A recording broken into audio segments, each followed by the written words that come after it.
ماں سے بات کرو تو اپنے کلام میں 3 چمچ چینی کے ڈال دو, کڑواہٹ تو نکال دو, نمک تو نکال دو اس سے. 3 چمچ کس کے ڈالو؟ چینی کے. اور جب باپ سے بات کرو تو 1 چمچ چینی کا اس میں گھول دو. لیکن چینی اپنے کلام میں ڈالنی پڑے گی. حملتہ امہ کرہن, یہ گرل فرینڈ تمہاری, گرل فرینڈ سے بات کرو, نمک ڈال دو, اس میں تیزاب ڈال دو. اللہ کو یہ رشتہ پسند ہی نہیں ہے. یہ انگریزوں کے کام ہے میرے بھائی, جو کسی نبی کو نہیں مانتے, یا مانتے ہیں تو اس نبی کی تعلیمات کو نہیں مانتے. ہم تو مسلمان ہیں, ہمیں تو محمد صلی اللہ علیہ وسلم کی ہدایات ہیں.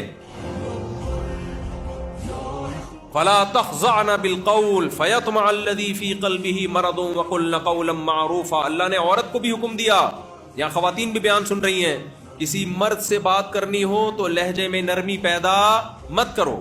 ایسے اسٹائل سے بات کر رہی, کوئی مرد آئے نا ایسے ہی اسٹائل ٹش پش انگلش بھی نکل رہی ہوگی, اور ایسے کہہ کے لگ رہے ہوں گے وہ آدمی فون سے ہی چپکا رہتا ہے.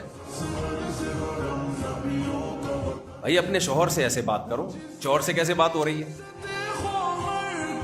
شوہر سے ہم سب سمجھدار ہیں کیسے بات ہو رہی ہے, مثال دینے کی ضرورت ہے.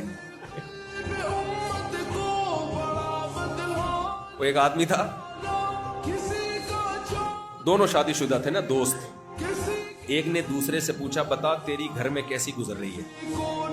اب یہ تو نہیں بتا سکتا تھا, بیوی کا غلام ہوں, بڑی مظلوم ہوں, اپنی ذلت بھی چھپانی تھی اور جھوٹ بھی نہیں بولنا تھا. کہتا ہے کچھ بھی نہیں, میری تو بڑی اچھی گزر رہی ہے, اللہ کا شکر ہے. تیرے بھائی کی بدماشی تو تجھے پتہ ہی ہے.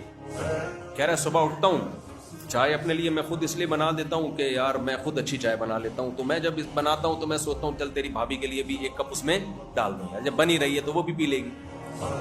یار پھر میں کہتا ہوں جب چائے بنا لی تو پراٹھا بھی خود ہی بنا لو یار. تو پھر میں جب 1 پراٹھا تو میں نے کہا چل 2 ڈال دے یار, تیری بھابھی بھی کھا لے گی. کہہ رہے اس کے بعد آفس جاتا ہوں, دوپہر جب کھانے کے لیے آتا ہوں تو لنچ جو ہے پھر میں لیتا ہوا آتا ہوں, اور جب میں لا ہی رہا ہوں تو چل تیری بھابھی بھی کھا لے گی.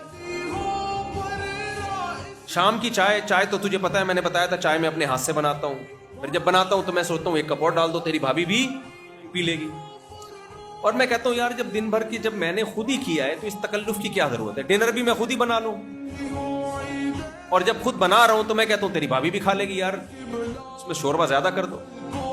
برتن رہ گئے تو پھر مجھے خیال ہوتا ہے تیری بھابھی تھک گئی ہوگی بہت زیادہ, یہ بہت ظلم ہے کہ اس پہ برتن دھونے کا بوجھ ڈالا جائے, اس لیے برتن میں خود ہی دھو لیتا ہوں. تو سنا تیری کیسی گزر رہی ہے.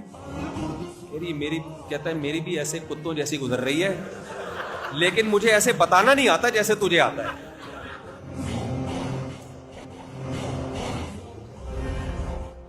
گزر تو میری بھی رہی ہے لیکن مجھے ایسے بتانا نہیں آتا جیسے تجھے آتا. تو نہ مرد ہے جو بیوی سے مٹھاس سے بات کرے, نہ عورت ہے جو شوہر سے مٹھاس سے بات کرے.